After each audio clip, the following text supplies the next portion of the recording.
ako talaga sa tuktok ng bukid. Ito siya. Dito.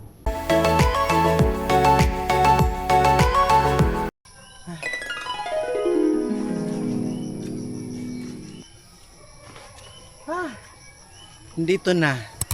Nakita niyo yan? Way of the Cross. Dito na. Mag-umpisa na yung Calvary natin. Tayong lahat. Mag-umpisa na. Kaya dito na si Miss Wonder Gay. Mag-umpisa na sa Calvary. Ito na. Ito na guys. Umpisa na yung ano natin, no? Yung sacrifice natin. Kaya hinihingal ako. Kailangan linisin ko ang aking kasalanan. Gugugo tayo. Sabayan niyo ako. Sa pasukin ko naman mag-explore si Miss Wonder Gay. Diba?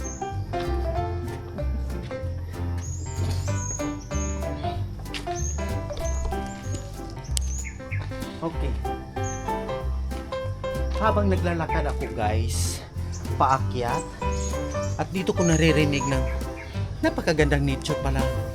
Yung natural nature ba? Naririnig mo yung kanta ng mga ibon na hindi natin naririnig. Napakaganda pakinggan. Na dito talaga parang meditation, yung tawag natin yung cleansing ng ating mga puso. May hinanakit tayo sa kapwa-tao natin. Hindi dapat. Dapat linisin natin palagi ang ating puso. Kaya go. Magkakit pa tayo.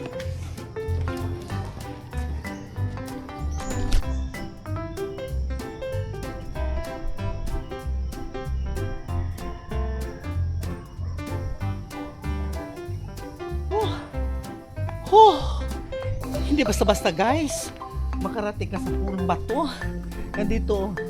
Sana mayakap kita ng bonggang-bongga. Ay, hindi ko talaga akalain makapunta ako dito guys. At saka, ipakita ko sa inyo, nandoon yung city namin guys. Wow! Tingnan nyo. Nandoon ang Cebu Pacific. Naglipad na. Tingnan nyo guys. Wow, ang ganda. Pero, ito na masabi ko, ang saya-saya ko nakarating dito. Bihira lang tayo nakarating dito, no? Napakasarap na mag-meditate tayo na malapit na tayo sa paan ng langit.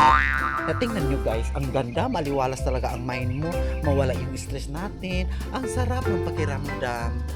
Thank you Lord, nakarating ako dito. Ay, sa wakas, narating ko din ang pinakatuktok ng grabe talaga ang sakripisyo. Tara, tingnan natin ang buong city namin. Tingnan. Dito nakikita na natin lahat entero ng buong city namin. Nakita na. Dito na guys. Dito na. Tiyarang! Mag-explore na si Miss Wonder Gay. Marami tayong madiscover dito sa lugar na ito, sa bundok na ito. Halika na.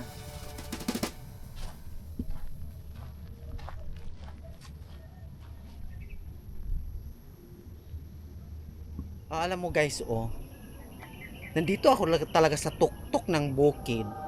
Ito siya. Dito. Yan. Nandoon na guys, nakikita niyo doon, yung city doon, yung city namin. And then, papunta yan doon, yung city, doon.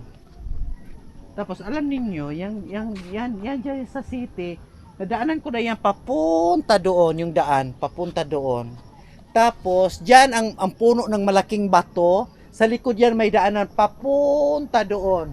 Paikot yan doon, tapos doon talaga ang exit papunta doon sa labas. Papunta, pabalik ng city.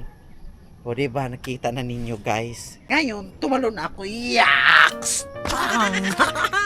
Alam nyo, pag nandito ka pala sa mundo, tapos nakatira ka sa ganitong sitwasyon ganun, napakasarap pala. Napakasarap. Then, mag-meditation, yung mag-meditate ka, magkipag-talk ka kay Lord. Ang sarap na pumapasok. Ang sarap pakinggan. Ang sarap ng feeling na nandyan yung Holy Spirit. Kaya tingnan mo guys, ang sulit talaga dito. Kaya parang nandyan ka sa heaven na hindi ko talaga maintindihan. Ang sarap, Lord. Thank you, Lord.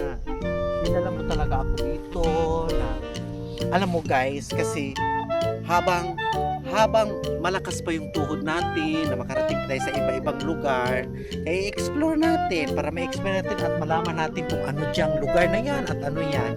Kaya katulad ni Miss Wonder Gay, na-explore ko na lahat para malaman din ninyo kung saan ako nakarating. Yan siya. Yan. Katulad yan, oh, ang bato. Napakataas ng tanawin. Bato yan guys, bato. Doon sa taas. Kikita ninyo yan, bato. Guys, tingnan ko yung ano guys. Tingnan ko yung puno ng mangga. Napakaano talaga ng story ng mangga nitong bonsai siya. Hirapan sa tingnan natin. Yan siya, dito siya guys. Yan, dito siya. Dito siya guys, bonsai ito na puno ng mangga. Kaya napakaganda. Para siyang, parang maganda talaga pagka-bonsai niya, mangga. Tingnan mo, puno niya utol doon sa taas. Kaya guys, curious lang ako guys, paano siya dyan nabubuhay sa taas? Paano siya nabubuhay sa taas? Kaya ito siya guys, bato ito, bato.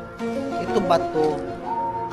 Kaya, tingnan mo ang puno ng mangga, no? Na-survive talaga siya. Kaya pala, nagtitiis siya, parang mararating niya talaga yung anong gusto niya. Katulad ng isang tao. Katulad ng isang tao, pag may pangarap, mag-suffer siya talaga hanggang marating ang kanyang pinaghihirapan. Yun siya. Katulad ng puno ng mangga, nahirapan. Saan siya mabuhay dito? Kasi ito, oh, bato. Bato talaga, guys. Survive talaga siya, guys. Tingnan mo. Napakaganda.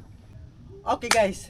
Iikutin ko ito siya. Itong puno ng bonsai na mangga. Kung ano talaga siya.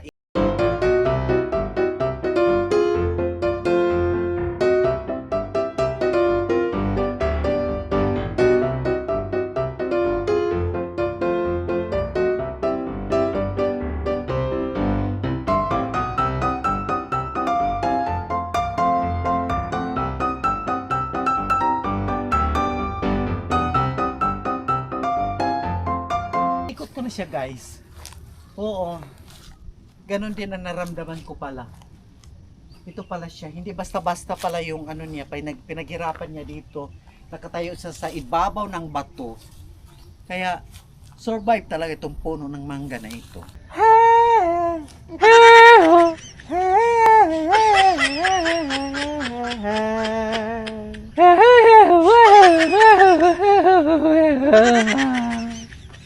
Huwag ninyong kalimutan mag-subscribe sa my channel! Yay! Thank you guys!